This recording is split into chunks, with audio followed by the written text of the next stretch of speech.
Hello.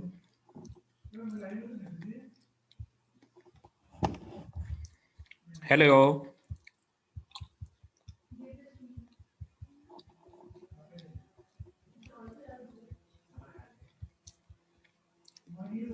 Hello.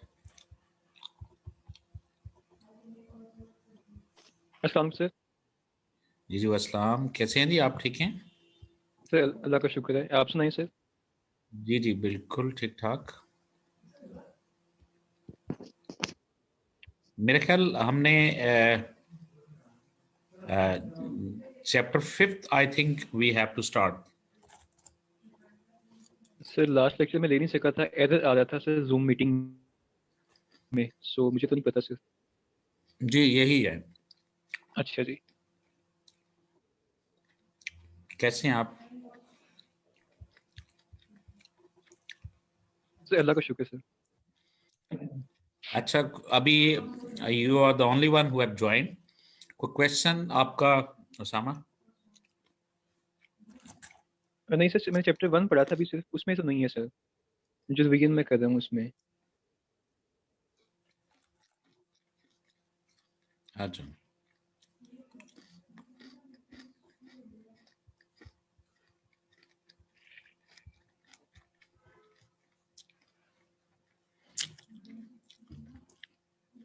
चलें फिर we start with the name of Allah. Topic is identifying and evaluating strategic option, mean what option we have to opt। तो naturally किसी भी option को select करने से पहले हम उसको आइडेंटिफाई करते हैं और उसको फिर इवेल्युएट किया जाता है। तो इसको अगर आप थोड़ा सा देखना चाहें तो हम इसको इस सेंस में देख सकते हैं कि जी ये ज़रा हम थोड़ा सा इसको ब्रॉडर कर लेते हैं। तो ये my dear, identifying and evaluating strategic option में how to compete, how where to compete, method of growth. फिर हाउ टू compete में हम पढ़ेंगे पोर्टर जेनरिक स्ट्रैटेजीज और बोमैन स्ट्रैटेजी क्लॉक।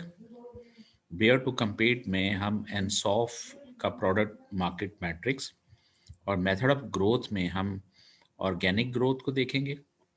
उसमें होम कंट्री और अब्रॉड और एक्विजिशन जॉइंट मेथड्स, और ये जो हमारे एक एरिया इसमें डाइवेस्टमेंट एंड रैशनलाइजेशन, और फिर ये हमारी स्ट्रेटेजिक चॉइस बन जाएगी। तो मीन के how to compete, where to compete and method of growth, ये हमारा एरिया रहेगा।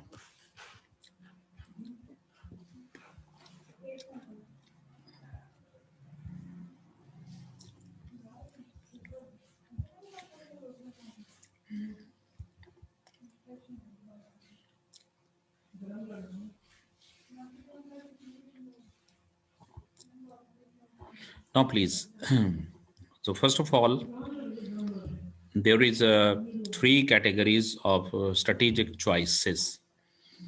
So strategic choices is competitive strategies, institutional strategies, or product market strategies.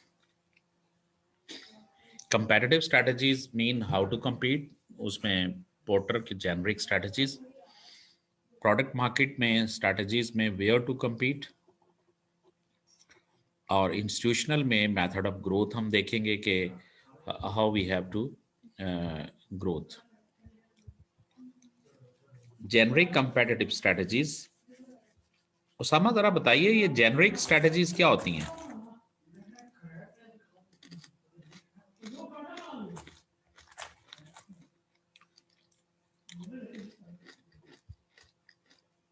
Usama?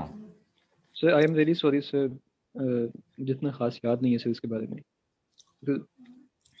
Okay, गुलाम अब्बास आप बताइएगा जी।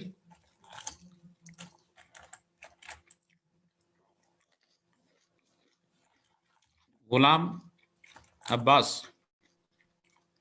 अस्सलाम वालेकुम सर। वसनाम। गुलाम अब्बास, ये जेनरिक स्ट्रेटजीज क्या होती हैं? नहीं मालूम सर।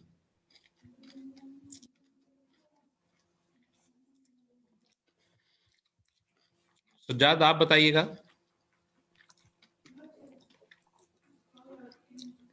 सज्जाद,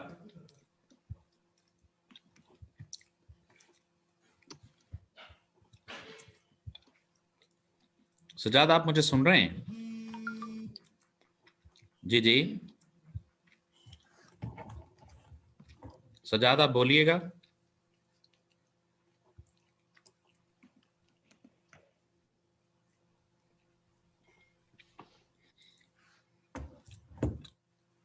मेरा हाल म्यूट इशू लग रहा है। ये अगर ऑफिस प्लीज इनके माइक्रोफोन को आप अनलॉक कर दीजिएगा ताकि डिस्कशन हमारी हो सके जी। और अच्छा जी, इनफैक्ट जेनरिक स्ट्रैटेजीज मीन के these are the general strategies which may be opted by the company. Or remember, generic competitive strategies have been given by Michael E. Porter, one of the renowned name uh, in the SM, strategic management.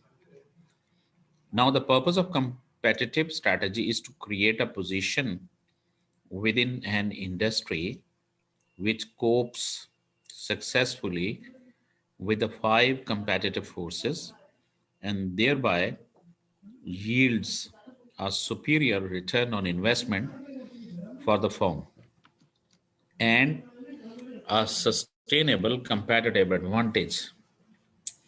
A firm can use its value chain to help design its competitive strategies. Remember, there are three type of strategies which you have to be kept in mind. That is a cost leadership, differentiation, and focused. Usama, इसको दोबारा बोलिएगा, मैंने कौन सी strategies बताई हैं, जरा recall करें माइंड में।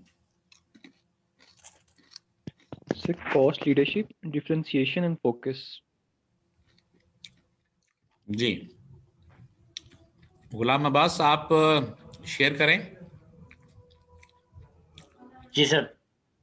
ये कौन सी स्ट्रेटजीज मैंने जेनरिक बताई हैं?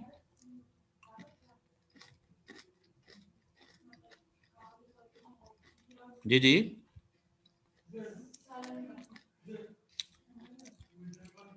जेंटलमैन बोलिएगा। हेलो,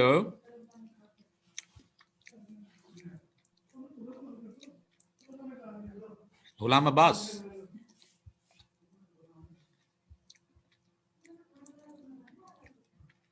उसामा, ये क्या मसला है? ये कभी बोल लेते हैं, कभी नहीं बोलते। सर ये कोई इंटरनेट में इशू लग रहा है सर मुझे, क्योंकि सर मैं भी जो आपको बोलता हूँ सर काफी देर बाद आप तक आवाज पहुंचती सॉरी, है सर, वो मुझे ऐसा लगता है सर। सर मैं कह रहा हूँ शायद इंटरनेट में कोई इशू है सर कोई। तो ये सजाद का भी ऐसा ही इशू। सजाद आप बोलिएगा प्लीज। अस्सलाम वालेकुम सर। वसलाम, क्या हाल है जी? ठीक है। अस्सलाम वालेकुम सर। वसलाम, जी सर, कैसे हैं शुक्र है। सजाद? अभी ठीक अभी है? सर मेरा अनम्यूट कर सुना। नहीं तो ये उन्होंने ऑफिस वालों ने किया है शायद सर, लेकिन ये अभी आया मेरे पास। अच्छा अच्छा, Sajjad, do you know about ये जेनरिक स्ट्रैटेजी के हवाले से पढ़ी हुई है पहले? नहीं सर, वो लेक्चर ही आपके सुने थे, वो अब आप बताएंगे तो रिकॉल होगा, फिलहाल मेरे ध्यान में नहीं है। चले, ओके। ये जो है सामने कॉस्ट लीडरशिप, इनका तो फिर पड़ा हुआ मार्केटिंग में। जी जी जी, actually Michael Porter has given कि जी companies may have a choice to decide to enter into competition, and competition may be on the basis of cost leadership, on the basis of differentiation and focus strategy. Now that the simplest cost leadership mean कि where company decide to compete with the other competitor by keeping the cost of the product as low as possible. तो आप अपनी product की cost को minimum रख के दूसरे कंपैटिटर के मुकाबले में आप उस कंपटीशन में अपने ऑब्जेक्टिव को अचीव करना चाहते हैं। तो कॉस्ट लीडरशिप क्या है? उसका aim to be the lowest cost producer in the industry as a whole. मतलब अगर 10 कंपैटिटर हैं तो आपके कंपैटिटर जिन कॉस्ट पे अपनी चीज़ को प्रोड्यूस कर रहे हैं, आपकी कॉस्ट उनसे कम है। लेकिन प्रोवाइडेड आप यहाँ पे एक जहन में रखिएगा कि प्रोडक्ट आपकी almost in terms of quality एक जैसी है। क्योंकि अगर वो प्रोडक्ट डिफरेंट होती तो फिर तो डिफरेंशिएशन में चले जाती। मतलब आप भी पेस्ट बना रहे हैं, बाकी भी पेस्ट बना रहे हैं, टूथपेस्ट, और लोग नॉर्मली उसको उस जैसा ही समझते हैं। अब आप मार्केट में तब बेच सकोगे कि if you are offering your product at the lowest cost as compared to your other competing firms. लेकिन अब कॉस्ट लीडर बनने के लिए आपको कुछ चीज़ें अचीव करनी होगी, क्योंकि कॉस्ट लीडर आप वैसे नहीं बन जाते। अब उसके मुख्तलिफ एस्पेक्ट्स है। मसलन इकोनॉमीज ऑफ स्केल आपके पास होनी चाहिए, use the newest production technology, learning curve effects, productivity improvement, minimization of overheads, favorable access to inputs, use of IT to monitor cost. अब ये मैंने पढ़ दी हैं, अभी मैंने बोला नहीं है इसमें पहली तो बात है कि कोई अगर आप लोगों का क्वेश्चन है तो प्लीज कुछ क्वेश्चन कीजिए। जी, I would like to involve you people. जी, कोई इसमें चीज पूछनी है? जी सर फोकस थोड़ा सा एलैबोरेट कर देंगे सर? नहीं, अभी फोकस पे मैं नहीं आया, अभी कॉस्ट लीडरशिप में आप असल में जी, वो ठीक है। मैं learning curve, economies of scale, in points के अंदर कोई कन्फ्लिक्ट्स हैं तो वो बात करें। सॉरी सर, मैंने वो देखा, सुना ही था जी मैं कह रहा हूँ सॉरी सर, मैं जरा वो सुना नहीं था मैंने आपने किस बारे में बात की थी। हाँ ठीक है सर इसमें एक सर ये क्वेश्चन है। सिर्फ 2 वजह से ही हो सकता है। जी। कॉस्ट लीडरशिप सर जो है, हम एक तो आप बता रहे हैं इकोनॉमीज ऑफ स्केल से अचीव हो सकती है, दूसरी आपने लर्निंग कर्व बताई है, और सप्लाई चेन भी इसमें सर आ सकता है। सप्लाई चेन अगर जितना बेहतर होगा जिस कंपनी का, इसके अलावा तो नहीं कोई और होगी। देखो डियर, मेरी बात सुनिए। पहली बात है ये वो है ना, ये फैक्टर्स हैं, ये आपको इकोनॉमीज ऑफ स्केल की तरफ और ये कॉस्ट लीडरशिप की तरफ लेके जाएंगी। ये चीजें सिर्फ 2 नहीं होती।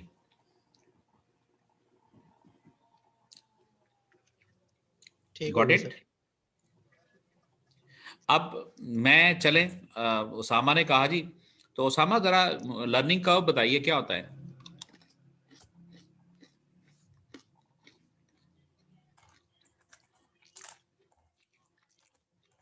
लर्निंग कर्व इफेक्ट क्या होते हैं?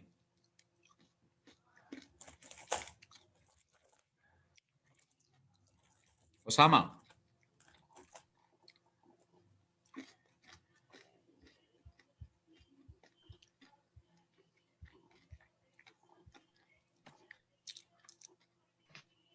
जी, उसामा बोल नहीं रहे आप। सजाद आप बोलिएगा। सर आवाज आ रही है सर आपको? जी जी बिल्कुल आ रही है आवाज। सजाद, सॉरी उसामा, बताइएगा ये लर्निंग कर्व इफेक्ट्स क्या होते हैं? सर मुझे सर इसके बारे में इतना पता था कि आपकी प्रोडक्शन की एफिशिएंसी जो इंडस्ट्री में होती है सर, तो बेटा जी आप ये फिर उसको मुझसे बताता है पूछ नहीं, आप तो मुझे सवाल भी नहीं कर रहे ना भी ये क्या होता है। मैंने कहा, आपने कहा जी हमें फोकस बता दें, तो मैंने तो अभी कॉस्ट लीडरशिप के ऊपर मैं बात करना चाहता हूं, और ये पॉइंट्स हमने बताए। अब इस पे डिबेट आपने करवानी है मुझसे, जो पॉइंट नहीं आते, इसलिए अब मैं आप लोगों से पूछ रहा था कि लर्निंग कर्व इफेक्ट्स क्या होते हैं। सजाद।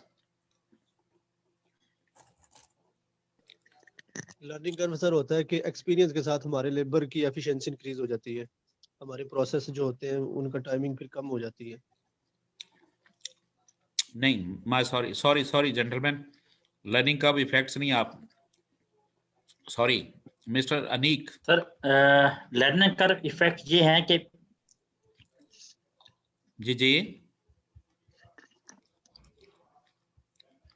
सर हमारा टाइम जो जी होता है सर, वो थोड़ा हो मैं ये जाता कह है रहा था कि लर्निंग कर्व ज्यादा बनाते हैं। जी।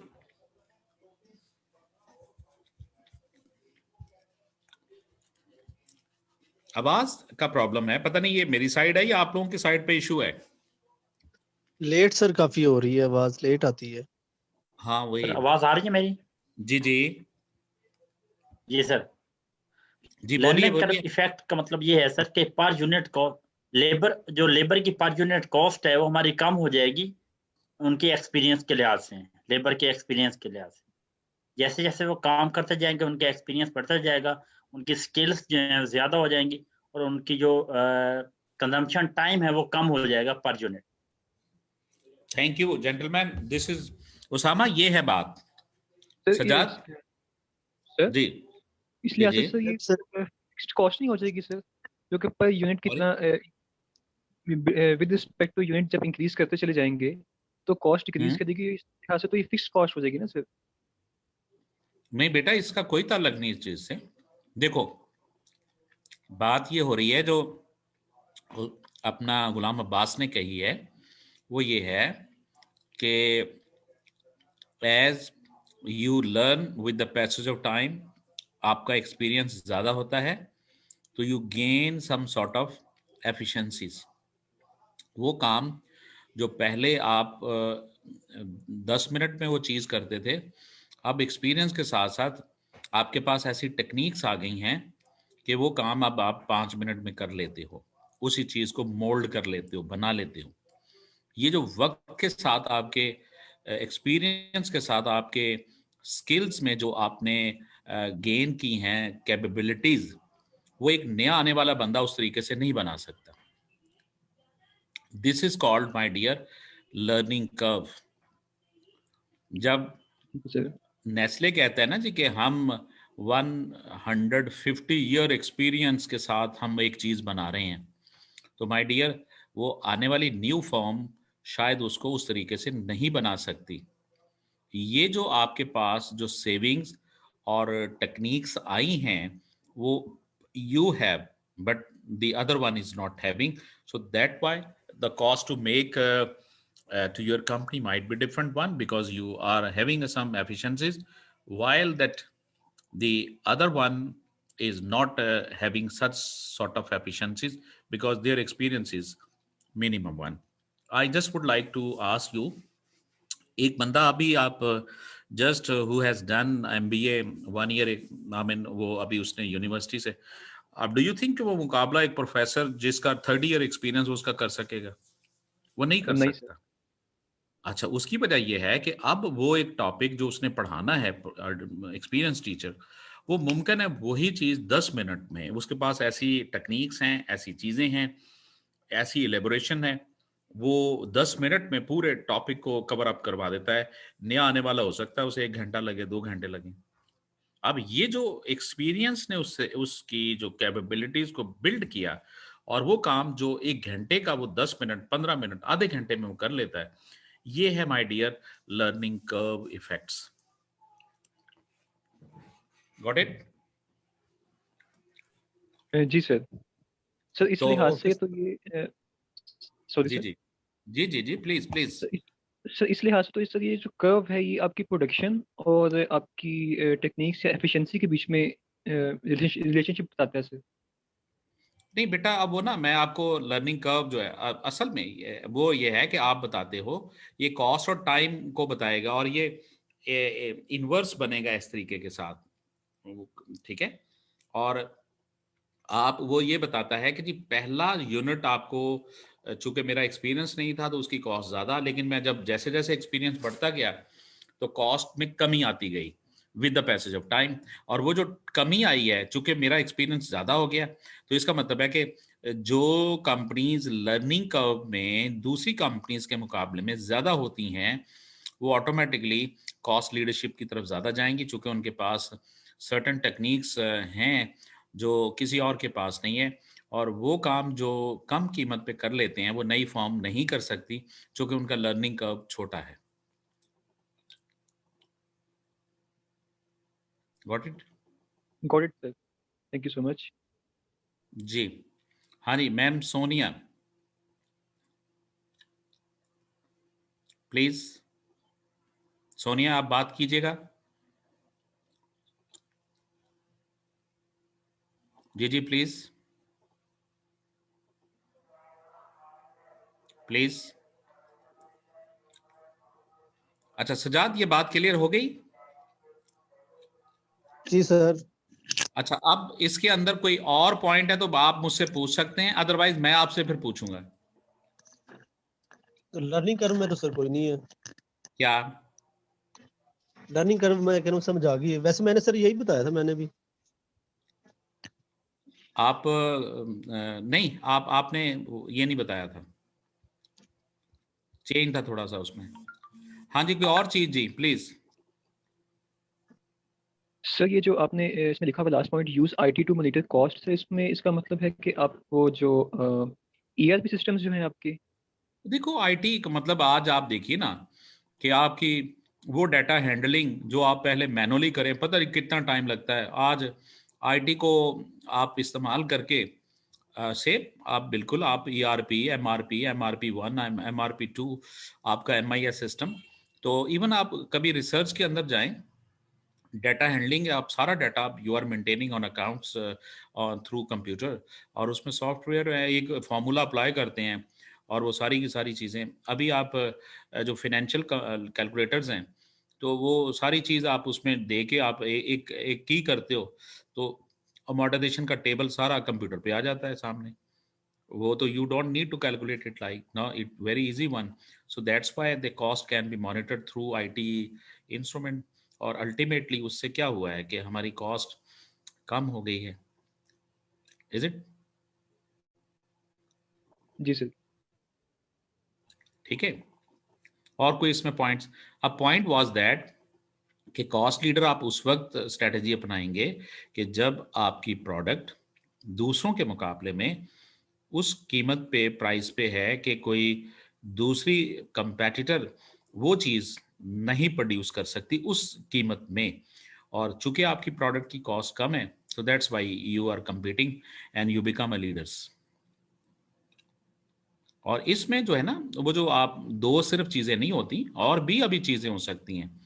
ये है इकोनॉमीज ऑफ स्केल और लर्निंग कर्व, इसको दो दो को, और ये प्रोडक्टिव इंप्रूवमेंट, जो प्रोडक्टिविटी इंप्रूवमेंट है, ये दो तो बहुत अहम इसके फीचर्स हैं जो आप लोगों के like.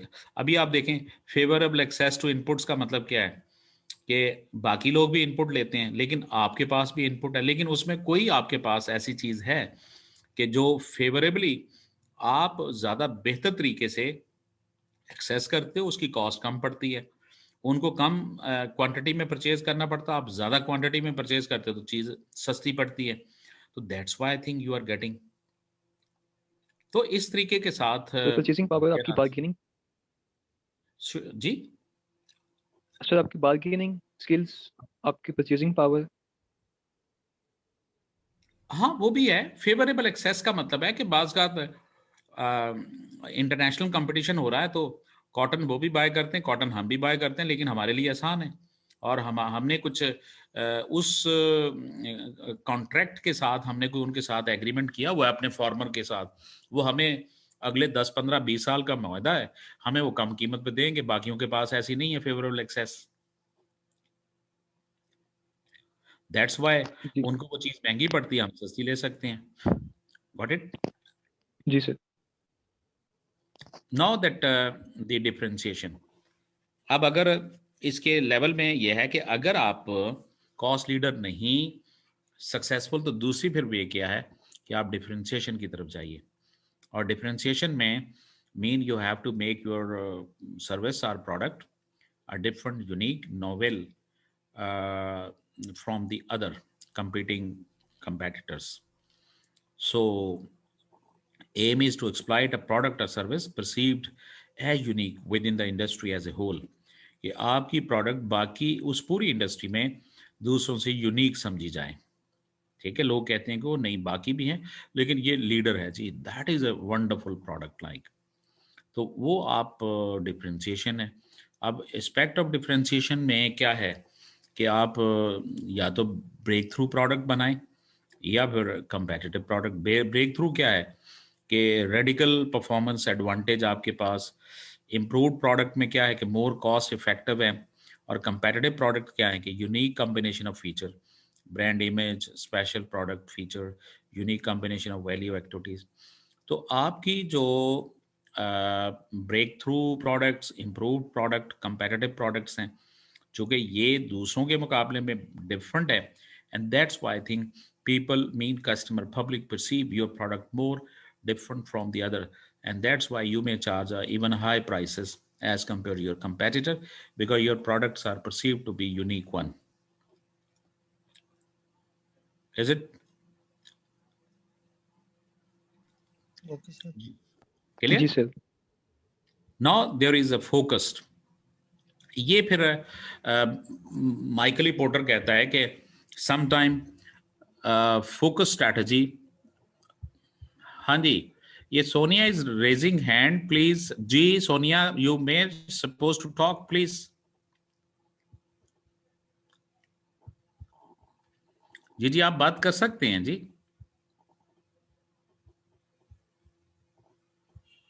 Please it is request. जी जी Sonia please, office is requested please, अगर इनका माइक लॉक है तो इसको अनलॉक कर दीजिएगा, बल्कि तमाम स्टूडेंट्स के mics should be unlocked please.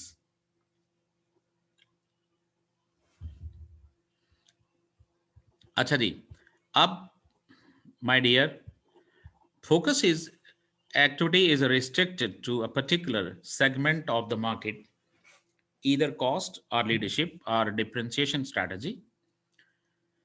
It is then pursued. Such concentrated effort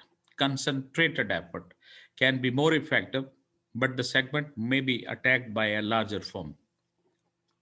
बताइए जी, anybody having some idea क्या मैंने कहा है या इसमें क्या लिखा हुआ है? फोकस आप कैसे हो सकते हैं? This is the third one strategy under the generic comparative strategies, mean cost leadership, differentiation and focused, and we may focused cost focus or maybe differentiation focus. What is meant by focus strategy?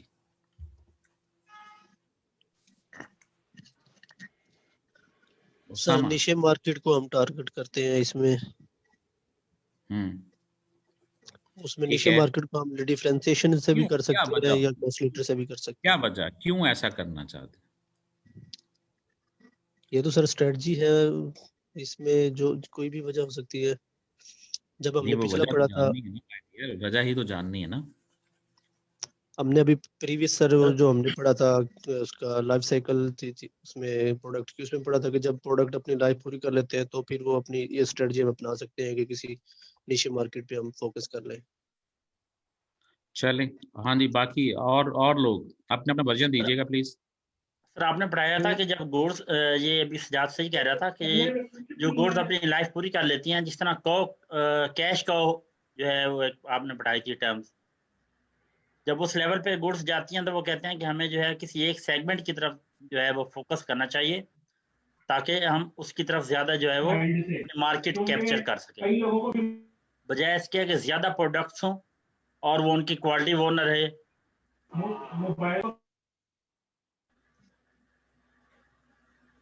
जी, और sir criticism बता सकता हूँ sir मैं, मुझे लगता है sir कि larger firm का यहाँ पे जिक्र किया गया है सर, इसका मतलब है कि एक चीज से आप फेडअप हो जाते हैं जिस वजह से वो प्रॉफिट जनरेटिंग नहीं रहती, इतनी उतना सेगमेंट जो है इतना प्रॉफिट मेकिंग नहीं होता। ठीक है, अब सुनिए, एक्चुअली इस तरह है कि फोकस में आप हमेशा ब्रॉडर रेंज से निकल के नैरो रेंज की तरफ आएंगे, पहली बात। और ये लफ्ज क्या लिखा है, a particular segment of the market. अच्छा, अब देखिए ऐसा है कि इन फैक्ट जिस मार्केट में आप हैं वहां कंपटीशन इतना ज्यादा हो गया है कि आपका मार्केट शेयर भी है लेकिन प्रॉफिट बहुत कम हो गया है। अब वो टाइम है कि आप ज्यादा चीजें बना के बेचें और प्रॉफिट वही आपका एक नॉर्मल सा या कम आपको मिले। अब आप सोच रहे हैं कि मैं क्यों ना इसी इंडस्ट्री के अंदर किसी खास सेगमेंट को मैं टच कर लूं। यहां आप इंडस्ट्री छोड़ के नहीं जा रहे, लेकिन उसकी जैसे एग्जांपल है कि अगर आप फैमिली कार्स में लाइक सिटी है, सुजुकी है, सॉरी होंडा टोयोटा है, ठीक है, सिटी है, मित्सुबिशी है या और हैं, फैमिली कार्स बनाते हैं और फैमिली कार्स के अंदर कंपटीशन इतना ज़्यादा हो गया है कि कंपनी का प्रॉफिट अब वो नहीं है due to increase in competition. तो माय डियर, एक कंपनी अब कहती है कि हम फैमिली कार्स वाले बिजनेस से निकल के हम स्पोर्ट्स कार में चले जाते हैं, जहां पहले कोई प्रोडक्ट नहीं बन रही या बन रही है तो एक कंपनी है। अब आपने जो उस ब्रॉडर मार्केट से निकल के एक खास निश निश मार्केट को, ठीक है, टच किया और ये उस मेन मार्केट के मुकाबले में क्या है, नैरो है। माय डियर, ये स्ट्रैटेजी आपकी अब क्या कहलाएगी, फोकस्ड स्ट्रैटेजी। उसामा। सर इसी तरीके से सर आईबीएम की एग्जांपल भी सर मेरे जहन में आ रही थी कि आईबीएम भी अपने मेन फ्रेम कंप्यूटर्स प्रोवाइड कर रहा था, उसका फोकस उसी पे था। बट सर कंपेटिटर्स ने उसको 1980 में कोई उसको वो बिल्कुल उसको बिल्कुल अलग कर दिया था, मतलब फारिग कर दिया था, मतलब सर इसमें। फिर लेकिन वो फोकस तो ना हुआ फिर। माय डियर, फोकस ही होता है कि आप मेजर कंपटीशन से में compete करने की बजाय आप अपने एक strategic group with in this segment आप ढूंढते हो। जैसा कि मैंने एग्जांपल दी कि फैमिली कार्स में तो तमाम कंपनीज कारें बनाती हैं, लेकिन आपने देखा कि हमारे पास असेंबली लाइन भी है, सब कुछ है, और हमारी कुछ कॉम्पिटेंस स्पोर्ट्स कार में, तो स्पोर्ट्स कार और कोई नहीं बना रहा था। और स्पोर्ट्स कार एक छोटा सेगमेंट है पूरी टोटल मार्केट का। अब बजाय कि आप फैमिली कार में रहने के, आपने किस पे फोकस कर लिया, स्पोर्ट्स कार में। अब ये मार्केट ओवरऑल कार की मार्केट के मुकाबले में क्या है, छोटी है, नैरो है। This strategy, if companies opting, would be called focused strategy. Got it? Sir इसमें फिर आप अगर स्पोर्ट्स कार की बात की है सर, इसमें जो फिरारी है सर, तो बिल्कुल इसी के मुकाबले में फोर्ड भी है सर, फोर्ड के अलावा बुगाटी भी है सर, फिर वो भी तो सर फोकस ही है ना। नहीं, वो मैंने आपको सिर्फ, मैंने अभी कोई वैसे नहीं पर्टिकुलरली, मैंने तो ये कहा कि फॉर एग्जांपल कि अगर पाकिस्तान में वो देखते हैं कि जी फैमिली कार्स में बड़ा वो हो गया है, तो पाकिस्तान के अंदर एक कंपनी सिर्फ स्पोर्ट्स कार बनाना शुरू कर दे, तो वो मेन मार्केट के मुकाबले में वो वाली जो स्पोर्ट्स कार क्या कहलाएगी, नैरो मार्केट है ना जी क्योंकि हर बंदा तो नहीं खरीदता ना उसे। वो तो एक चंद एक खास लोग हैं जिनके शौक हैं उसको खरीदना या स्पोर्ट्स में जाना। जी वो जी फैमिली कार्स तो नहीं है। अब जब आप फैमिली कार्स के मुकाबले में, वो पाकिस्तान के अंदर एक खास सेगमेंट है जो स्पोर्ट्स कार लवर है, आप उस मेन कंपटीशन से निकल के किस में आ गए, उस स्पोर्ट्स कार में। उस सूरत में ये कंपटीशन आपका जो स्ट्रेटजी आप ऑप्ट करेंगे ये कौन सी होगी, ये फोकस्ड है। Got it? लेकिन सर फोकस के जी अंदर भी हम कॉस्ट लीडरशिप या डिफरेंशिएशन कर सकते हैं, फोकस के अंदर रह के भी। वो तो माय डियर वो है ना, फिर आगे अगली है कि उसमें इससे कोई मसला नहीं है, लेकिन फोकस पहले फोकस समझो। जी सर। ब्रॉडर टू नैरो की तरफ आना पड़ेगा। रिमेंबर ये टिकी पॉइंट है इसके अंदर। जी सर। यस, बाकी आपने फोकस कैसे होना है वो जाहिर बात है, कॉस्ट फोकस हो जाओ या डिफरेंशिएशन फोकस्ड हो जाओ। यही अगर आपने ब्रॉडर टू नैरो, ये लफ्ज क्या इस्तेमाल हुआ है, ये कंसंट्रेटेड एफर्ट्स हैं, ठीक है। कंसंट्रेटेड का मतलब क्या है कि for that specific group within the group. Remember niche market की डेफिनेशन लिख लीजिएगा कि ये जो टेक्निकली लफ्ज है ना सेगमेंट, ये सेगमेंट इतना प्रॉपर नहीं है वर्ड। अब पर्टिकुलर सेगमेंट जब उन्होंने कहा है तो नेश की डेफिनेशन बनती है कि a specific small group within the group within the segment। अब आप देखिए गाड़ी यूज करने वालों में से बहुत सारे हैं, लेकिन उनमें से चंद एक हैं जो स्पोर्ट्स कार खरीदते हैं। अब हम उनको छोड़ के स्पोर्ट्स कार वालों को फोकस कर रहे हैं। ये हमारी स्ट्रेटेजी कौन सी कहलाएगी? फोकस्ड। Got it? ओके जी सर। बिल्कुल सर। और फिर आपकी चॉइस है, आप कॉस्ट फोकस हो जाएं या डिफरेंशिएशन फोकस हो जाएं। नाउ प्लीज अब आइए जरा, ये उन्होंने अच्छा कंपैरिजन जरा दिया है, generic strategies and 5 competitive forces, जो एक माइकल पोर्टर ने ही 5 फोर्सेस दी हुई हैं, जिसे हम कहते हैं 5 forces of industry analysis. Mean Michael कहता है कि आपने कंपटीशन करने के लिए पहले इंडस्ट्री को एनालिसिस करना होगा, और उसकी ये 5 फोर्सेस हैं। ये भी आप लोगों को आपके एग्जामिनेशन के पॉइंट ऑफ व्यू से याद होनी चाहिए। Mean new entrant, substitutes of the product, bargaining power of the customers, buyer या बार्गेनिंग पावर, इन्होंने यहाँ सप्लायर लिखा है लेकिन ये technically word bargaining power of the customer, buyer, bargaining power of the supplier और इंडस्ट्री राइवलरी, ये 5 forces हैं। प्लीज सुन लें दोबारा, चांस ऑफ, बल्कि ये न्यू एंट्रेंट है, इसको chance of new एंट्रेंट, substitute of the products, bargaining power of the buyers, bargaining power of the suppliers, and rivalry among the competitor, mean industry rivalry, mean के लोगों में आपस में जो ऑलरेडी कंपीटिंग फर्म्स हैं उनमें कितना मुकाबला होता है। अब एडवांटेज क्या है कि कॉस्ट लीडरशिप और डिफरेंशिएशन में economies of scale raise entry barriers, firms not as vulnerable to the threat of the substitute as it less cost effective competitor। और यहाँ पे आपका कॉस्ट लीडरशिप में customer wise, customer cannot drive down prices further than the next most. चूँकि आप पहले ही क्या कर रहे हैं, कॉस्ट लीडरशिप पे जा रहे हैं और आपने तो पहले ही कीमतों कम से कम रख के दूसरों के मुकाबले में, तो कस्टमर का प्रेशर इतना नहीं होगा क्योंकि आप तो पहले ही कंपेटिटर के मुकाबले में कम प्राइस ऑफर करके चीज़ों को बेच रहे होते हैं। Flexibility to deal with cost increase और firm remain profitable when rival collapse through excessive price competition. ये डिफरेंशिएशन की सूरत में कुछ फ़ायदे हैं, brand loyalty and perceived uniqueness और entry barriers. Customer loyalty is weapon against substitutes. Customer have no comparable alternative. Brand loyalty should reduce price sensitivity and prevent price war.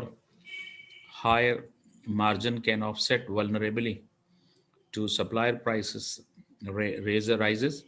Unique features reduce direct competition। और ये इनके कुछ disadvantages वगैरह हैं। हाँ जी, इस पे कोई क्वेश्चन जी प्लीज़?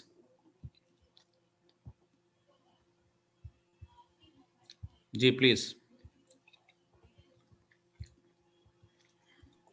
एडवांटेजेस में नहीं है sir.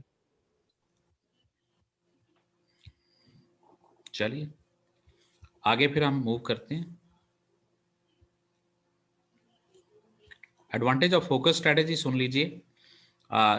niche may be more secure so as a firm can insulate itself from competition। A firm can specialize in one particular area of expertise and not spread its resources too thinly. Because the segment is smaller than the market as a whole, a firm will not need less investment in marketing operations than if it was competing across the whole market. These are the drawbacks. Economies of scale, which could be gained by serving a wider market, may be sacrificed. Market segment may not be large enough to secure sufficient return to satisfy investor in the long run. Risks of larger competitor with greater resources moving into the market segment or segment may become less distinct from the main market, meaning it is no longer an identifiable niche. G. Sir ये focus को देख के sir एक चीज sir question आ रहा है जहन में सर, ये जो मोनोपोली है वो कहाँ फॉल करेगी सर? फोकस में फॉल करेगी मेरे ख्याल से। देखो माय डियर, पहली बात ये है, मोनोपोली नेचुरली बात है। पहला पहला सवाल है कि आप फोकस में क्यों जाते हैं भाई? अगर आपका प्रॉफिट इतना कमा रहे हैं और बहुत ज्यादा प्रॉफिट कमा रहे हैं तो आप तो मेन में रहेंगे। फोकस में माय डियर मूव करने का मतलब ही ये होता है कि उस मेजर मार्केट में अब इतने कंपेटिटर आ गए हैं कि वहां अब वो मार्केट इतनी प्रॉफिटेबल नहीं रही, जिसको हम कैश काउज कहना शुरू कर देते हैं। अब अगर आप कैश काउ हैं तो ठीक है, प्रॉफिट कमा रहे हैं लेकिन प्रॉफिट बहुत कम है। अब कंपनी उस स्टेज के ऊपर सोच रही है कि व्हाई नॉट, हम बजाय के फैमिली गाड़ियां बनाने के हम इसमें आ जाएं। तो देन चूंकि जब आप उसमें एंटर होंगे तो अभी फॉर द टाइम बिंग उस स्पोर्ट्स कार में बनाने वाले आप हैं, और देन नेचुरली अगर आप उसी में आप ही हैं तो यू विल गेट मैक्सिमम। यही आपकी एक अट्रैक्टिवनेस है बेसिकली, और जिसको आपने मोनोपोली का नाम दिया। और नेचुरली वो जब तक कोई दूसरी और फर्म नहीं आती आप उस प्रॉफिट को एंजॉय करोगे, और मुमकिन है फिर उसमें जैसे जैसे आते जाएंगे कंपटीशन बढ़ेगा तो प्रॉफिट नेचुरली आप कम होना शुरू हो जाएगा। और ये जिंदगी में हर हर हर जगह पे ऐसा होता है।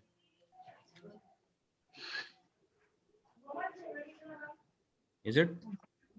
जी सर, थैंक यू। असल में बात है कि फोकस्ड स्ट्रैटेजी की तरफ मूव करने का मेन मकसद है ही क्या है कि ये वो एरिया एक खाली है जिसमें आप एंटर होके आप प्रॉफिट ज़्यादा कमा सकते हैं।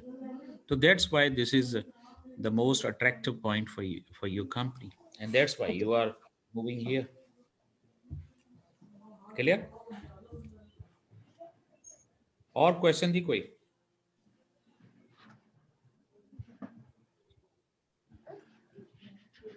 नाउ दिस इज इसी के अंदर एक ये strategy clock have been mention. एक ये और है बंदे ने Bowman Porter argues that if a firm does not follow one of the three generic strategies, it will be stuck in the middle and can only make low profit. अब यहाँ पे जो stuck in the middle, इसको भी आप लोगों को ज़हन में रखना है कि आप अगर इनमें से एक फॉलो नहीं करते बल्कि 3 में से 2 फॉलो कर रहे हैं खाला के पास आ गई है और 2 फॉलो कर रहे हैं, ये माइक बंद कीजिएगा प्लीज जी। Sonia, I think your mic is open please. अच्छा, अब उसमें this is called stuck in the middle. Stuck in the middle का मतलब है कि आप दरमियान में स्टक अप हो गए हैं और अब आपको पता नहीं चल रहा कि हम किस पे फोकस करें। हम कॉस्ट लीडर बने या फोकस की तरफ चले जाएं या हम जेनरिक डिफरेंशिएशन की तरफ जाएं। तो वो ये कहता है जी कि अगर आप स्टक इन द मिडल हैं तो आपका प्रॉफिट लो हो जाएगा। But there are problems with the Porter's model and perhaps with strategic models are generally. So what does leadership actually mean? It is not necessarily the same as low prices. Does differentiation necessarily mean higher prices? How is the industry defined? Is strategy determined at SBU or corporate level? अच्छा, अब इसमें क्या है कि importantly many companies actually pursue stuck in the middle strategies quite successfully Porter model no longer reflects the full range of competitive strategies an organization can choose from and underplays the role the customer plays in defining value of company money. अब यहाँ पे फिर Bowman ने ये एक strategy clock दिया है और ये है जी आपकी लाइक कि आपने ये इस 1 2 ये 1 2 3 4 5 6 7 8 यहाँ आपने कहा जी ये no frills low price hybrid differentiation focused और strategies destined for the ultimate future. अभी हम इसको मज़ीद ये लाइकवाइज अल्टीमेट फेलियर था सर जी वो एंड वाला जो आपने पढ़ा था वो फेलियर है, strategy destined for ultimate frill failure. नहीं फ्रेलर नहीं है, फ्रिल फ्रिल्स सर 7 नंबर पे जो है destined for the ultimate failure. जी सर फेलियर। ये आप सर बाद में एक्सप्लेन करेंगे इसको? हाँ जी, अच्छा जी, आप देखिए now that the product market strategies में this is very important model Ansoff described 4 possible growth strategies in his growth vector matrix और उसने कहा जी कि कंपनी में opt 4 type of strategies that is market penetration, that is market development, this is product development, this is diversification. अच्छा देखिए matrix के अंदर keep in mind 2 चीज़ें बहुत ज़रूरी होती हैं और वो हैं आपके वेरिएबल्स, ठीक है। तो उस सूरत में माय डियर आपके जो एक तो आपने मार्केट और दूसरा प्रोडक्ट को लेना है, ठीक है। मार्केट प्रोडक्ट, मार्केट में ये एग्जिस्टिंग प्रोडक्ट है, ये न्यू है, ये प्रोडक्ट है, ये एग्जिस्टिंग है, ये न्यू है। अब इसको बेस बना के हमने करना है कि आपके साथ ये हम स्ट्रैटेजीज बना सकते हैं जो कि मार्केट पेनिट्रेशंस हैं और मार्केट डेवलपमेंट है, प्रोडक्ट डेवलपमेंट है और डाइवर्सिफिकेशन की तरफ आप जाते हैं। तो माय डियर इन फैक्ट पहली तो बात है कि मार्केट पेनिट्रेशन अगर आप देखें, ये पहले भी मैंने बताया था कि आप एग्जिस्टिंग मार्केट जिसमें हो उसी में रहते हुए और जो प्रोडक्ट बनाते हो उसी प्रोडक्ट को बेचते हुए आप पेनिट्रेशन करना चाहते हैं। तो पेनिट्रेशन का, मार्केट पेनिट्रेशन की डेफिनेशन ये बनती है कि where a company want to increase its market share in the same physical location जहां वो सर्व कर रही होती है और फिर आप अपनी सेल को बढ़ाना चाहते हो। ये मैं एक स्टूडेंट की कॉल है, ज़रा मैं 1 मिनट से। जी अस्सलाम वालेकुम। जी अस्सलाम जी। अच्छा जी, वो आप न्यूली इनरोल्ड हुए हैं?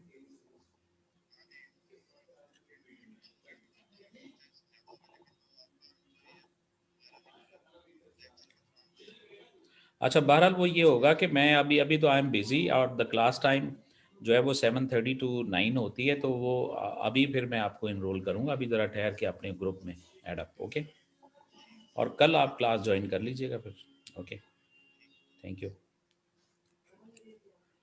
तो इन फैक्ट मार्केट पेनिट्रेशन का मतलब है कि इंक्रीज, आज तो सर वो सॉरी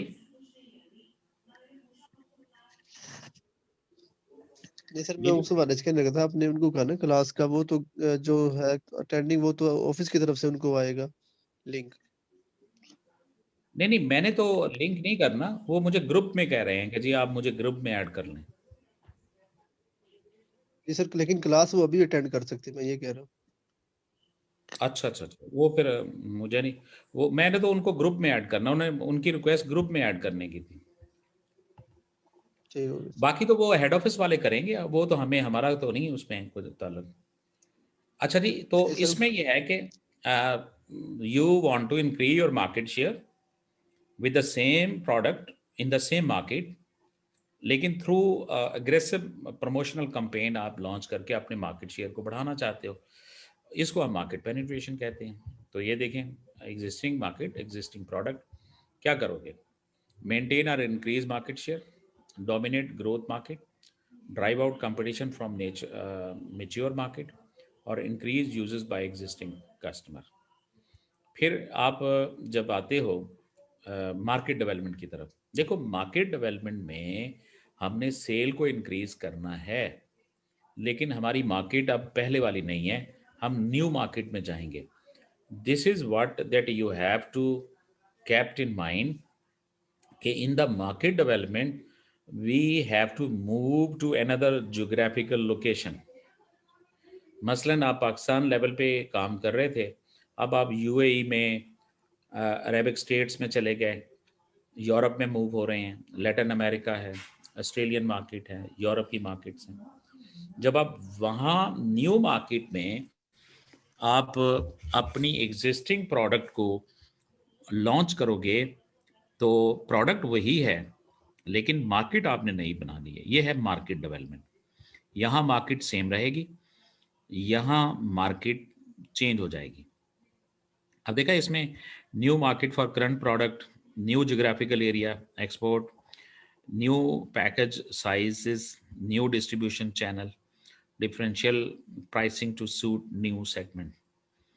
यहाँ अब आप आ गए न्यू प्रोडक्ट डेवलपमेंट में।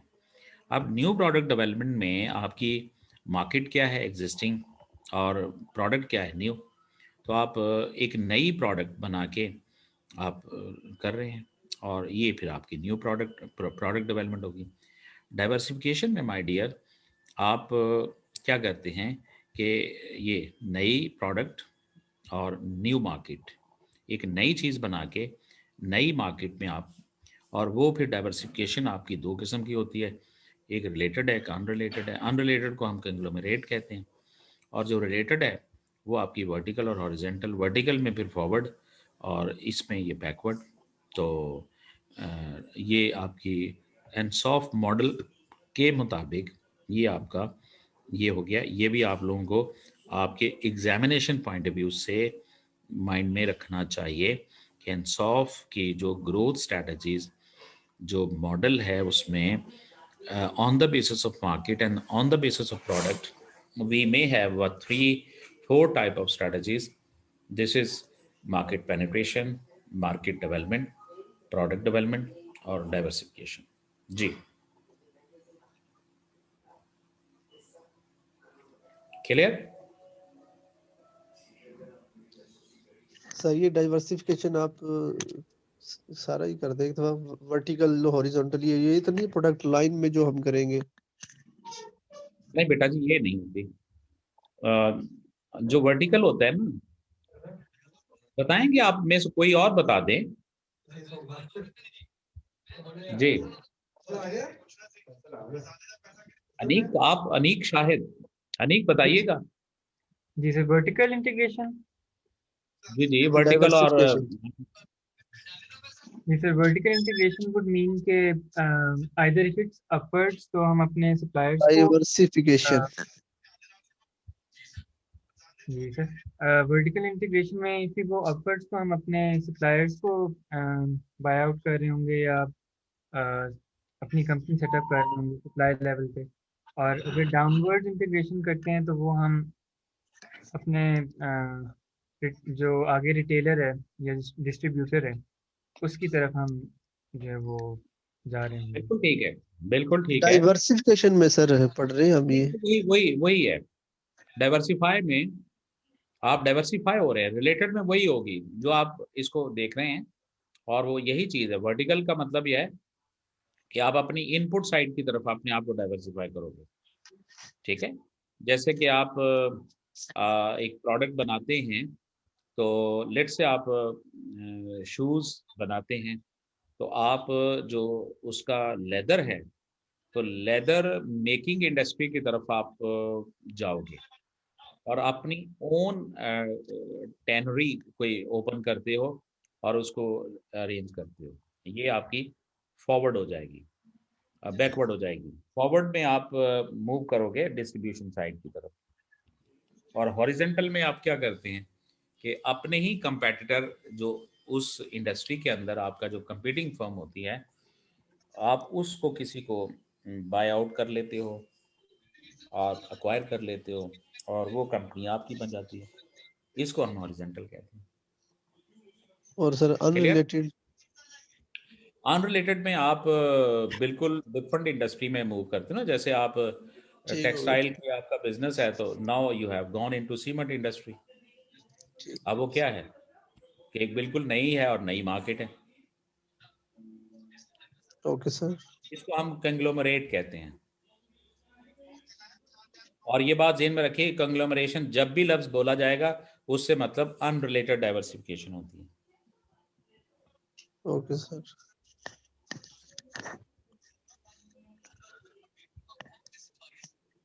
अब ये देखिए हॉरिजेंटल, अभी ये वर्टिकल में development into activities that are comparative with or complementary to present activities, that is electricity companies selling gas offer economies of scale. Conglomerate diversification, spread risk may obtain synergy, that is utilizing distribution channel, pooling R&D. However, unfamiliarity with new segment increases risk, more opportunities to go wrong, cultural and management integration mismatches. Vertical के अंदर क्या है कि the organization become its own supplier. ये देखिएगा सजाद, आप बात कर रहे थे ना, तो ऑर्गेनाइजेशन बिकम इट्स ओन जी। सप्लायर, बैकवर्ड वर्टिकल इंटीग्रेशन और इट्स ओन डिस्ट्रीब्यूटर। कि जब आप सप्लायर साइड की तरफ you started to take control और ओनरशिप टुवर्ड्स सप्लायर, तो बजाय कि आप मार्केट से खरीदने के, आप अपनी अपने उसको सप्लायर की कंट्रोल, कंपनीज, फैक्ट्रीज वो खुद लगाते हो, ये बैकवर्ड है। You launching your own distribution setup, this is forward one. So this is the like integration, or इसमें you secure supplies, stronger relationship with end users, profit from all parts of value system, creates barriers to entry, however increases reliance on particular aspect of economic demand, do not offer significant economies of scale, increases a ratio of fixed cost versus variable cost, risk of internal inefficiencies in the absence of open market transaction in the supply chain. ये उसके कुछ चीजें हो सकती हैं जी। Like now my dear, this is issue organic growth and mergers and acquisitions. अच्छा ये बताइएगा ऑर्गेनिक ग्रोथ क्या होती है? सर ऑर्गेनिक ग्रोथ होती है कंपनी अपने रेवेन्यू से, इंटरनल रेवेन्यू से, जो कि वो सेव अप कर रहे हैं और एक्यूमुलेट कर रहे हैं, उसी से अपनी ग्रोथ को फाइनेंस करें, न्यू इन्वेस्टमेंट्स को। Wonderful, very good.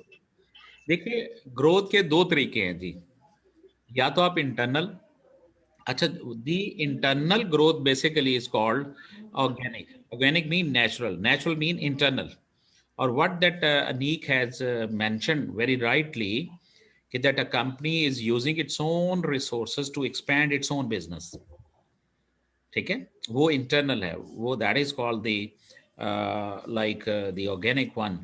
और दूसरी आपकी क्या है कि ये एक्सटर्नल है। एक्सटर्नल में क्या होगा कि आप किसी एक्सटर्नल पार्टीज की हेल्प आउट लेते हो। अब ज़रा देखिए पहले, we can summarize possible expansion method by looking at whether they are internal or external, and whether they are take place in firm's home country or internationally. Lynch expansion method matrix. तो यहाँ हमने location home, international, और ये हमने growth रखी internal and external. अब देखिए growth अगर इंटरनल और कंट्री आपका होम, ऑर्गेनिक मीन आपके अपने उसमें, ये देखिए आप exporting, overseas office, overseas manufacturing plant establish like.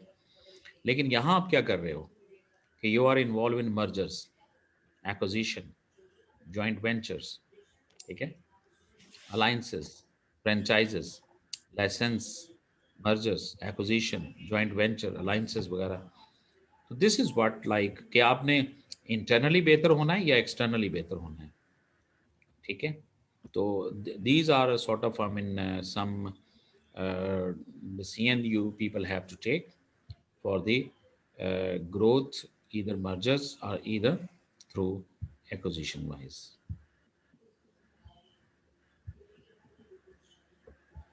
Now, my dear, organic growth, the development of internal resources, supporting learning and is supported by it, encourages innovation as source of growth, consistent culture and management style, provide economies of scale, ease of control, however, can be slow, not good for dealing with barriers to entry. Firm has to bear all risks internally.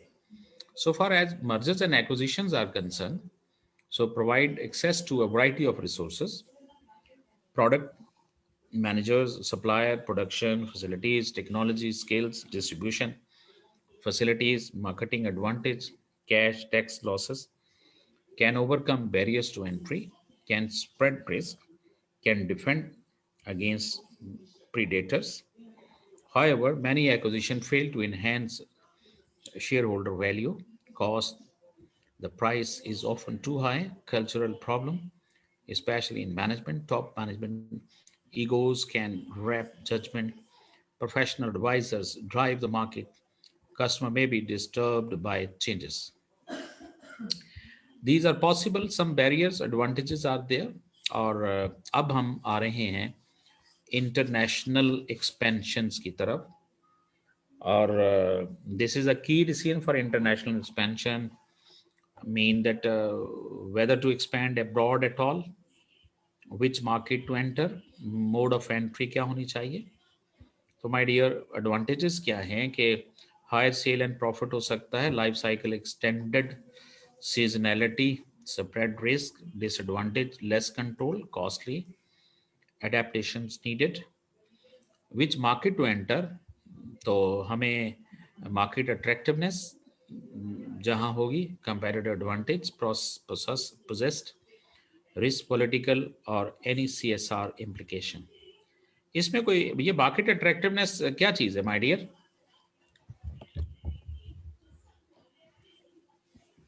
Sir potential customer मौजूद हो वहाँ पे sir, market share बढ़ने का scope हो sir. हाँ, market. Aneek आप बोलिएगा प्लीज. सर अट्रैक्टिव मार्केट वो होगी ना जहाँ पे मार्केट ग्रोथ का चांस ज़्यादा हो, और वहाँ पे like in developing countries you can expect कि उनकी मार्केट ग्रोथ ज़्यादा तेज़ी से होगी as compare to developed countries. And sir जी सर.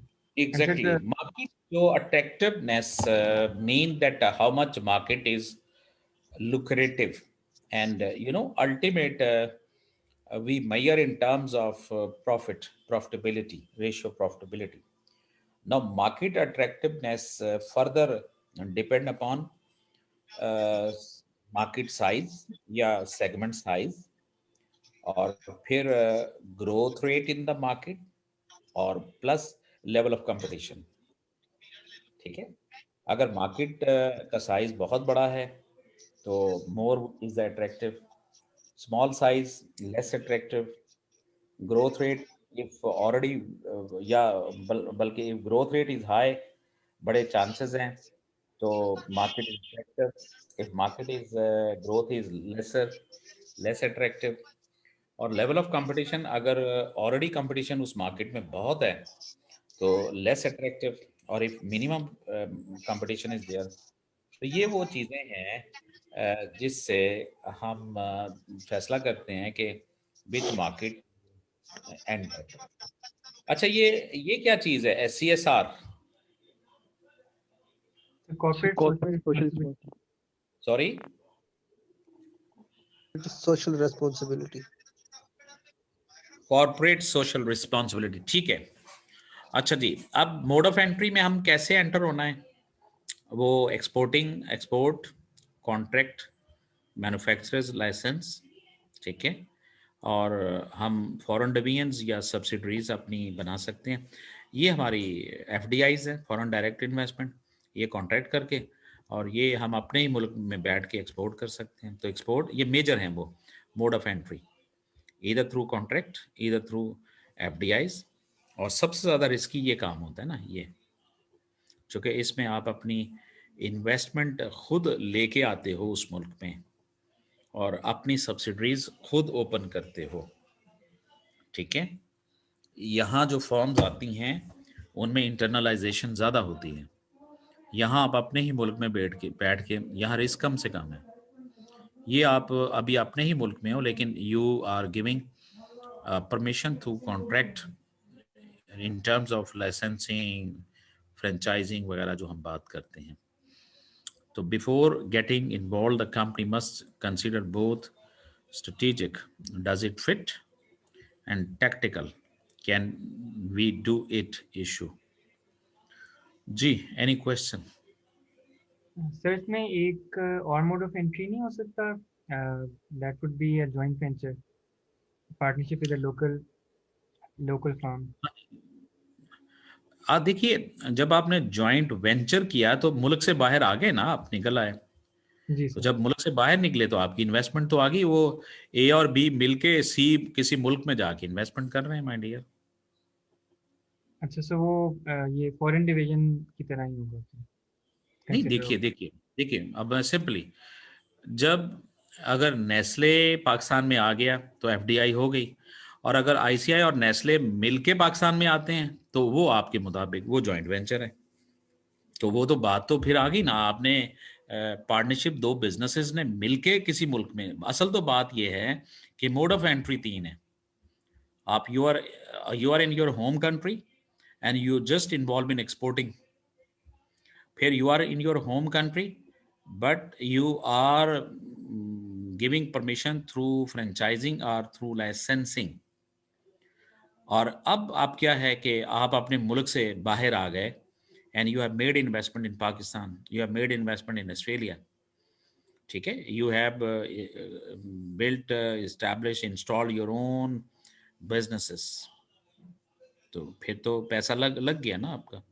अब वो पैसा Right. आप पार्टनरशिप के जरिए लगाते हैं। आपकी जो क्वेश्चन है ना जेंटलमैन अनीक, जी सर। पार्टनरशिप बेस्ड बाहर है तो ठीक है, लेकिन आप जब अपने मुल्क को छोड़ के अपनी इंस्टॉलेशन बाहर लगाते हो तो फिर तो आ गई FDI। जी सर, इन्वेस्टमेंट होगी डेफिनेटली। ठीक है, got it. Right sir, thank you. लिहाजा बनती ही 3 मेजर हैं, exporting, contracting and FDIs। Thank you. Thank you sir. Joint venture, alliances वगैरह, हाँ जी, इसको उसामा आप पढ़िएगा ज़रा काइंडली। सर ये इसी चैप्टर में है या आगे आ गए, अभी खत्म हो गया? नहीं, अभी ये वही है, वही चैप्टर है अभी। चले, अगर मैं ज्यादा ना हो जाए मैं इसलिए कह रहा नहीं, लेकिन अभी देख लें। अभी मेरा ख्याल अगर आप इसे कल करना चाहते हैं तो फिर हूं। मेरा तो 4 ख्याल पॉइंट पढ़ थे सर वो। जी। नहीं सर, 4 पॉइंट हो गए सर। मैंने पिछला एक दो पूछने थी बातें आपसे पिछले लेक्चर में। जी क्या? इसको सर बस करते हैं, मेरे ख्याल वो ऊपर 4 पॉइंट थे या 5 पॉइंट थे, उसमें एक अभी आपने वो भी बतानी थी, वो एक रहती थी, छोड़िए, जो क्या डायग्राम जो बीच छोड़ गई वो अभी उसको आप लोग थोड़ा सा खुद देखिएगा, फिर मैं आप पहले उसे जरा चलो ठीक देखिएगा है। वो जो, हाँ जी, उसको ना, ताकि थोड़ा सा आप खुद भी करें जरा, फिर उस पर। अच्छा जी, इस पे जॉइंट वेंचर पे आइए।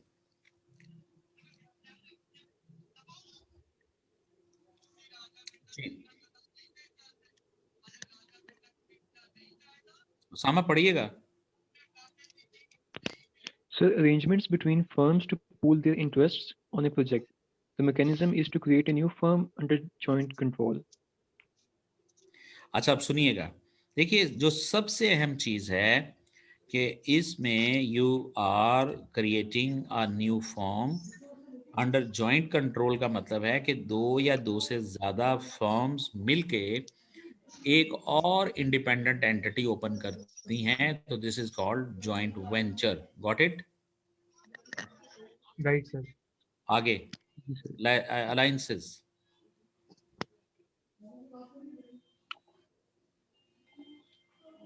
उसामा पढ़िएगा। sorry sir, tend to be longer term and aim to complement technology, geographically, markets and so on. ठीक है, कोई इसमें confusion? No, sir. Other arrangement include cooperative methods such as, ji please, licensing, franchising, subcontracting, जी पढ़िएगा। So licensing, the licensor provides rights, advice and know-how in return for a royalty. ठीक है, Franchising, franchising, the franchisor provides expertise in brand. A franchisee provides capital and is responsible for day-to-day operations. Subcontracting, enhanced access to resources, reduce overheads. अच्छा अब देखिए इसमें कोई आपका problem है तो कोई टेक्निकल पूछना चाहते हैं, लाइसेंसिंग, फ्रेंचाइजिंग, सब कॉन्ट्रैक्टिंग। जी सर ये फ्रेंचाइजिंग मुदारबा की तरह का नहीं हो गया सर, इस्लामिक मोड की तरह का? कैसे? क्योंकि सर इसमें फ्रेंचाइजी जो है वो कैपिटल दे रहा है और फ्रेंचाइजर एक्सपर्टीज, एक मतलब अपनी स्किल्स लेके आ रहा है और एक अपना कैपिटल। नहीं नहीं ऐसा That- नहीं है, ये कोऑपरेटिव अरेंजमेंट है माय डियर। उसमें आपका जो मैकडोनल्ड है वो क्या है पाकिस्तान में? क्या मैकडोनल्ड इंटरनेशनल ने अपनी एफडीआई तो नहीं की हुई ना? जी ठीक है, आपका जो पिज़्ज़ा हट है, केएफसी है, ये सब क्या है कि they have allowed to Pakistani parties to start its and use the name of the business as a whole in Pakistan. तो basically franchisor expertise and brand, मतलब उसका ब्रांड उसका है और एक्सपर्टीज का मतलब यह है कि वो इस तरह नहीं कर रहा कि जी मैं आप, असल में उसका फॉर्मूला है, वो उसकी सारी चीज़ें उसने आपसे एक मुआहदा कर लिया और फ्रेंचाइजी अपना पैसा लगा के पाकिस्तान में मैकडोनल्ड ओपन कर रहा है और फ्रेंचाइजर जो है उसका एक मुआहदा हो गया, वो उसके मुताबिक उनके रेवेन्यू का सर्टन परसेंटेज ले लेगा। ये फ्रेंचाइज है। लाइसेंसिंग में क्या होता है, टेक्निकली जो लाइसेंसर है ना, जब हम लिखते हैं अंडर द लाइसेंस, ये जी tablet is being manufactured in Pakistan under the license, इसका मतलब लाइसेंसर आउटसाइड पाकिस्तान है, उसने हमारी पार्टी को, उस लाइसेंसी को परमिट कर दिया कि ये प्रोडक्ट आप पाकिस्तान में बना लो, प्रोडक्ट तो उनकी है। Got it? जी सर, इसमें एक चीज अलायंसेस का बता दें। क्या सर?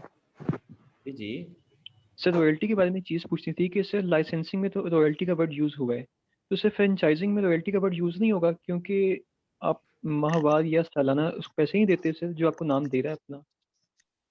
तो बेटा जी उसमें अगर मेरी एक प्रोडक्ट है तो उस प्रोडक्ट का नाम और वो चीज़ आप बना रहे हो तो मुझे उसके बदले में वो दे रहे हो आप पैसे, वो रॉयल्टी है।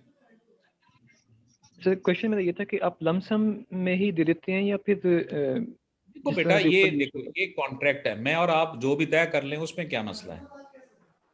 जी ठीक है ठीक है, ये तो कोई इशू नहीं है ना। मैंने तय कर लिया है कि जी पर यूनिट पर प्रोडक्ट या जैसे भी है, वो कोई ऐसा इशू नहीं है। बट पॉइंट इज दैट कि मेरी प्रोडक्ट है, मैंने कहा कि जी Osama you can manufacture that product, और अब I am a licensor, you are a licensee, और वो जो कॉन्ट्रैक्ट की जो अरेंजमेंट होंगी उसके मुताबिक आप मुझे पे करोगे बस। और फ्रेंचाइजिंग का जो वर्ड है ना जी, ये ज़्यादातर सर्विसेज की फील्ड में यूज होता है। लाइसेंसर का वर्ड, लाइसेंसिंग का ज़्यादातर फिजिकल प्रोडक्ट के लिए यूज होता है, ये ज़रा ज़हन में रखिएगा please. McDonald is a franchise, KFC is a franchise, medicine has been produced under the licensing. Got it? जी सर। और ये सब कॉन्ट्रैक्टिंग क्या थी? हेलो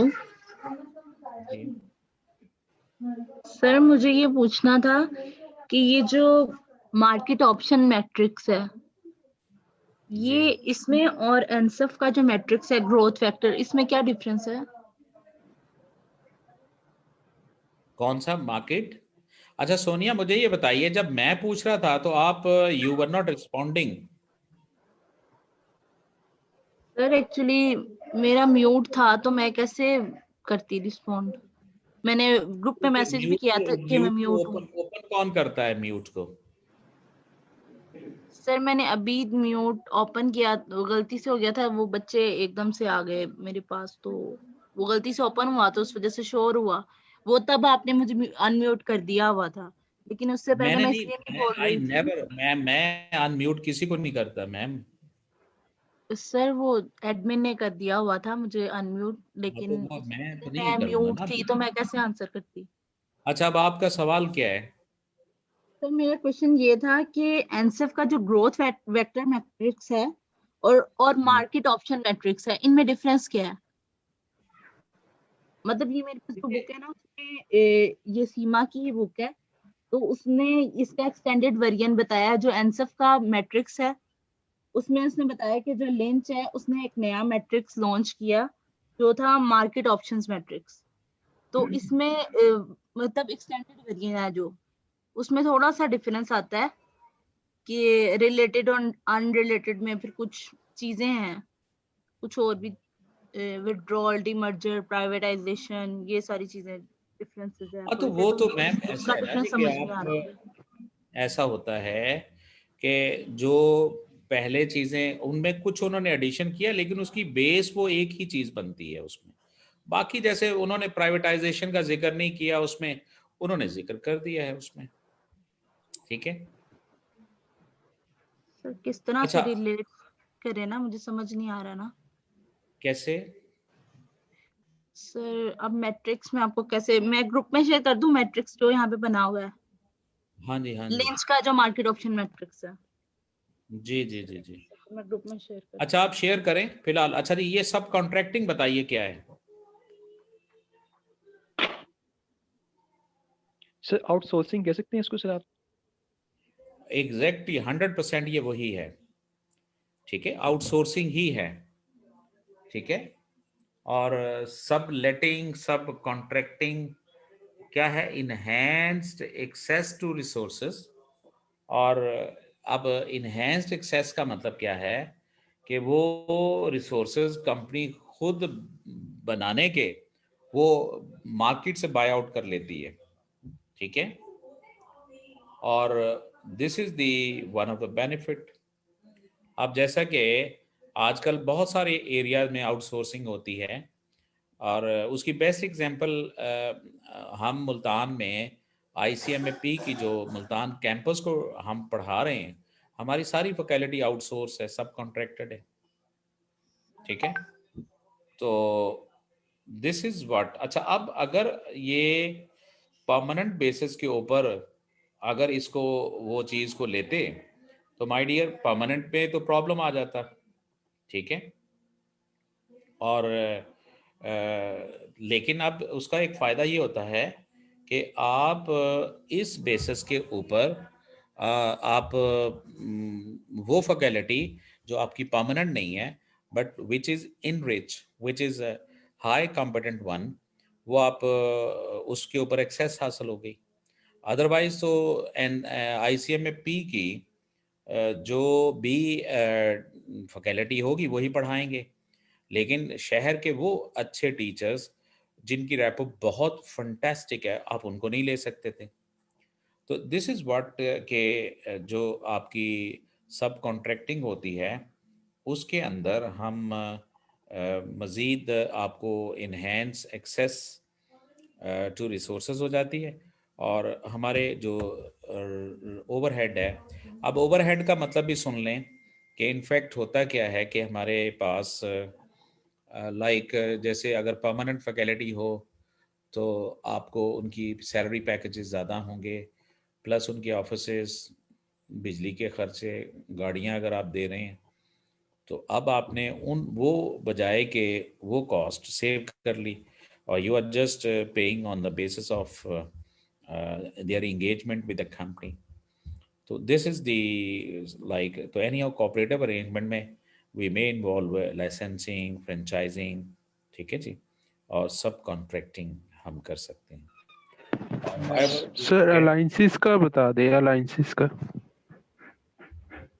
देखिए अलाइंसेस, सुनिए, अलाइंसेस का मतलब है कि जहां दो या दो से ज़्यादा कंपनीज ने मुख्तलिफ एरिया के अंदर आपस में कोऑपरेटिव कोई अरेंजमेंट कर ली। मैं फॉर एग्जांपल, हमने ट्रेनिंग प्रोग्राम के लिए अपने लोगों को ट्रेनिंग करनी थी, तो ए फर्म ने और बी फर्म ने मिल के अपना एक ट्रेनिंग सेटअप बना लिया, जो कि आने वाले टाइम के अंदर रेगुलर बेसिस के ऊपर ट्रेनिंग उन्होंने करनी है अपडेट। तो बजाय कि ए फर्म का अपना ट्रेनिंग सिस्टम हो तो वो बड़ा कॉस्टली पड़ता है। उन्होंने क्या किया कि जॉइंटली ट्रेनिंग सेंटर 3, 2, 3, 4 फर्म्स ने मिल के कि हम ट्रेनिंग एक जो है वो स्टार्ट करते हैं और उसकी कॉस्ट को हम शेयर कर लेते हैं। अब ये आपका जो training centre with the mutual arrangement आपने किया है, ये आपकी एक बेसिकली क्या है, अलाइंस है ऑन द ट्रेनिंग इशू। इसी तरह आप जॉइंट परचेजिंग कर सकते हैं, ठीक है। तो बहुत सारी टाइप की ये अलाइंसेस हैं बेसिकली।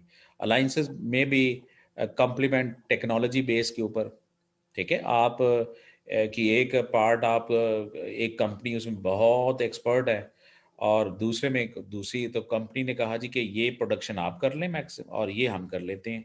इससे क्या होगा कि कॉस्ट स्केल ऑफ इकोनॉमी की वजह से हमें भी सस्ती पड़ेगी और आपको भी ये, और वो मिलके आपने उसको ज्वाइंट कर लिया। और ये देखिए, ये कंपनी आपस में मिली नहीं है, अलाइंसेस नहीं, मतलब उनका कोई एक्विजिशन नहीं हो रहा, लेकिन आप किसी एक ख़ास एरिया के अंदर आप अपनी अंडरस्टैंडिंग डेवलप कर लेते हो और फिर उन चीज़ों को आप शेयर करते हो। जैसे मैंने ट्रेनिंग की बात की, टेक्नोलॉजी की बात की है, ठीक है जी। इन्वेंट्री परचेजिंग के हवाले के साथ है, बजाय कि आप अलहदा परचेज करें। डिस्ट्रीब्यूशन के ऊपर आपकी हो सकती है कि आप चीज़ें आप बनाते हो, आप बनाते हो, आपने डिस्ट्रीब्यूशन का सेटअप आपने इकट्ठा कर लिया और उसकी कॉस्ट आपकी बच गई। This is what alliances. Sir previous lecture में से मैंने पूछनी थी एक दो बातें। जी जी सर शेक आउट का पूछना था, शेक आउट जो लाइफ साइकिल में था। शेक आउट वही है कि आप जब आप मेच्योरिटी के पास आप जब जाते हो तो फिर शेक आउट ये होता है कि आपने अब फैसला करना है कि आप ऊपर की तरफ जाओगे, इसे मज़ीद इम्प्रूव करना है या डिक्लाइन होने देना है आपने।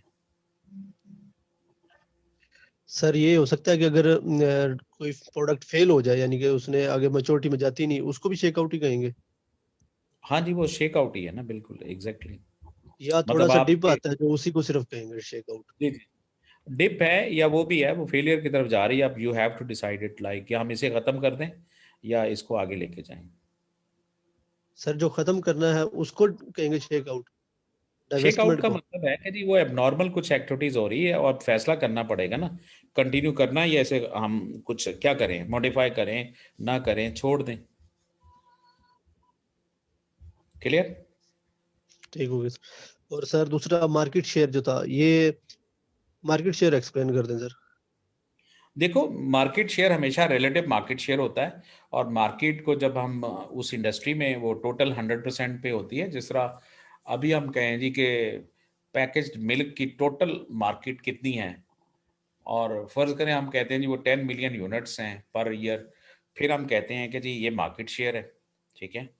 और अगर मैं कहूँ जी कि रिलेटिव मार्केट शेयर, तो उसमें से नेस्ले कितना इंजॉय करती है, तो वो रिलेटिव मार्केट शेयर हो जाएगा। इसमें सर लिखा हुआ मार्केट शेयर होता है कंपटीशन, जो बड़ा कंपटीटर होगा लार्जेस्ट, उसके साथ कंपेयर करेंगे। वही हो गया ना रिलेटिव मार्केट शेयर। देखें देखो सर, अगर एक मार्केट में हमारी देखें कि कारें की लाल कार की मार्केट है, तो 1 लाख कार उसमें टोटल जा रही हैं, सेल हो रही हैं। तो हमारी अगर कंपनी हो वो 20 लाख यानी कि 20,000 उसमें से कर रही है शेयर, तो इसका मतलब हमारा 20% मार्केट शेयर है। देखिए मेरी बात सुनिए, आप ऐसा कर लो, मैं अगर पूछूं जी ज़रा पाकिस्तान की मार्केट में सॉफ्ट ड्रिंक्स की मार्केट कितनी है, और फिर मैं पूछूं जी पेप्सी का मार्केट शेयर कितना है। अगर आपने कहा जी सपोज पेप्सी इज एंजॉइंग 30%, तो बाकी मार्केट शेयर को अगर आप फिर आप कहते हैं कोक का जी 40% 50% है, तो आपने कंपैरिजन कर लिया ना, तो ये आपका comparison with whole market and comparison with your competitor आपने बता दिया कि जी उसका इतना है, हमारा इतना है, ये क्या है, मार्केट शेयर है।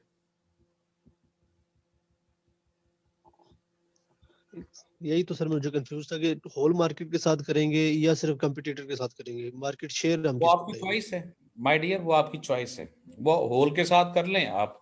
देखो ना, आपने फिर देखना है ना भी आपकी भी आप एक आप वो 40 पे आप 30 पे हो, तो आपका कंपैरिजन जिनके साथ आप करना चाहते हो कर लो, आपको पता चल जाएगा भी आप। ठीक है, अगर आप समझ रहे हो 30 वो 50% पे 40% पे है, तो मुझे आपने यही उसी थी को कंफ्यूजन के टोटल को कहते हैं या सिर्फ कंपटीटर के साथ करने को देखो कहते मैंने हैं, ये इसके बताया अंदर कि चॉइस। मार्केट शेयर जब भी कभी आप करोगे तो आपको उसको relative to either your competitor और relative to your total market आप उसको करोगे। ठीक है, क्योंकि आपने ठीक है। उसकी बेस के ऊपर फैसला करना होता है।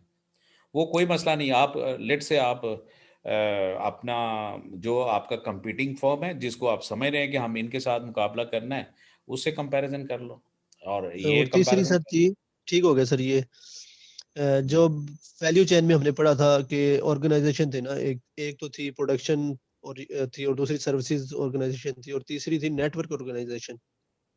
ये इसकी एग्जांपल मैं पूछना चाह रहा था, नेटवर्क ऑर्गेनाइजेशन कौन सी हाँ हाँ होती हाँ, है? बस वो मतलब देखिए, आप एज ए उसको देखना चाहते हैं ना कि हम कितना एंजॉय कर रहे हैं, वो कितना, और फिर उसकी बेस के ऊपर आपने स्ट्रेटेजी की ऑप्शन लेनी है बेसिकली। सर मैं क्वेश्चन पूछ रहा हूँ कि नेटवर्क ऑर्गेनाइजेशन की एग्जांपल क्या है, यानी कि एक तो सर्विस ऑर्गेनाइजेशन का भी हमें पता है और प्रोडक्शन नेटवर्क का भी ऑर्गेनाइजेशन हमें माय पता है, डियर ये नेटवर्क होती हैं, ऑर्गेनाइजेशन कौन सी होगी? एक तो नेटवर्क ऑर्गेनाइजेशन है कि जो through network connected with the other, मतलब आप अब आप देखें नेटवर्क ऑर्गेनाइजेशन है, आप यहाँ बैठे हुए हैं, you are just placing your order with your supplier. ठीक है, और आप इस तरह जो है वो मुख्तलिफ जगहों से मुख्तलिफ, जैसे आप कार बनाने वाले हैं तो एक पार्ट्स आप किसी जगह से ले लेते हैं, दूसरे पार्ट किसी जगह से ले लेते हैं, तीसरे किसी जगह से ले लेते हैं, उसकी डिस्ट्रीब्यूशन आपकी आप उसको लाके असेंबल भी किसी से या खुद करके आगे फिर डिस्ट्रीब्यूशन के लिए आप नहीं है, किसी के साथ आपका लिंक है। तो ये सारा एक चेन डेवलप हुई है। ये सब क्या है कि नेटवर्क का मतलब ये है कि you are not making yourself, rather you are designing your different parts from the different global market, और वहां से लेके असेंबल करके फिर आगे डिस्ट्रीब्यूशन में भी आप किसी के साथ मिलके वो चीज कर रहे हैं। तो ये आपकी नेटवर्क ऑर्गेनाइजेशन है। सर वैल्यू चेन में ना इसका डिसएडवांटेज लिखा हुआ है कि वैल्यू चेन जो नेटवर्क ऑर्गेनाइजेशन है उनके लिए ठीक नहीं होगी। अब वो ये होगा ना कि फिर वैल्यू चेन में प्रॉब्लम आ जाएगा ना। उसकी वजह ये होगी कि अगर जहां भी कहीं डिस्टर्बेंसेस हुई तो you will be stuck up basically. ठीक हो गया सर। ठीक ओके है, सर। तो दैट्स व्हाट आई थिंक है। तो ये आपकी ना ये बेसिकली नेटवर्क ऑर्गेनाइजेशन, असल में जब आप लर्निंग ऑर्गेनाइजेशन पढ़ते हैं ना, तो ये उसके अंदर दो तीन चॉइसेस बनती हैं। एक नेटवर्क ऑर्गेनाइजेशन है, एक वर्चुअल ऑर्गेनाइजेशन का है। आजकल वो जो आउटसोर्सिंग वगैरह होती हैं कि बजाय कि हम तो मतलब हम अडेप्टेबिलिटी की तरफ जाते हैं। तो आज का इशू ये है कि instead you are keeping your permanent team, rather you are having a core team permanent basis, और बाकी rest of your other team member are being outsourced. और आउटसोर्सिंग में आप बजाय के टोटल इंटीग्रेटेड होने के, आप क्या करते हैं कि कुछ पार्ट्स खुद बनाते हैं, कुछ मार्केट से। अब जैसे इवन आप मार्केटिंग का डिपार्ट बनाने की बजाय आप मार्केटिंग किसी इंडिपेंडेंट स्पेशलाइज कंपनियों से करवा लें अपनी, तो आपको ज़रूरत ही नहीं है मार्केटिंग डिपार्ट बनाने की। जिस तरह आप ऑडिट बजाय बंदा रखने के, आप ऑडिट एक जो एक खैर ऑब्लिगेटरी ऑडिट है, ऑडिट किससे करवाते हैं, बाहर से। इसी तरह लीगल आप एक परमानेंट जॉब क्रिएट करने के, आप एक लॉयर आपने उनसे मुआहदा किया हुआ है कि जब भी कोई आता है आप उनसे वो काम करवा लेते हो। He is not on your permanent payroll, just like I have given example that the ICMAP Multan campus is absolutely 100% has been outsourced in terms of teacher. A single teacher is not permanent on the payroll basis in the ICMAP. तो this is what I think. अभी classes ख़त्म हो रही हैं तो हम उनके payroll पे ख़त्म हो गए, चूँकि कॉन्ट्रैक्ट के मुताबिक they are suppose to make payment, otherwise जिन दिनों क्लासेस नहीं होती तो we are not on the like. तो ये क्या है, ये सारा कॉन्सेप्ट बेसिकली नेटवर्क की तरफ है, नेटवर्क ऑर्गेनाइजेशन, वर्चुअल ऑर्गेनाइजेशन की तरफ है. ठीक है ना जी, बाउंड्रीलेस जिसको हम कहते हैं लर्निंग, और ये बाउंड्रीलेस चीज़ें हो रही हैं कि हमारी जो फिजिकल जो कंट्रोल है वो ऐसा सा ख़त्म होता जा रहा है. Got it. Okay sir. चलिए ओके जी, सर. इंशाल्लाह हम यहाँ से onward will be going to discuss tomorrow इंशाल्लाह. जी सर. चलो ओके जी, थैंक यू. अल्लाह हाफिज़. खुदा हाफिज़. अल्लाह हाफिज़ सर.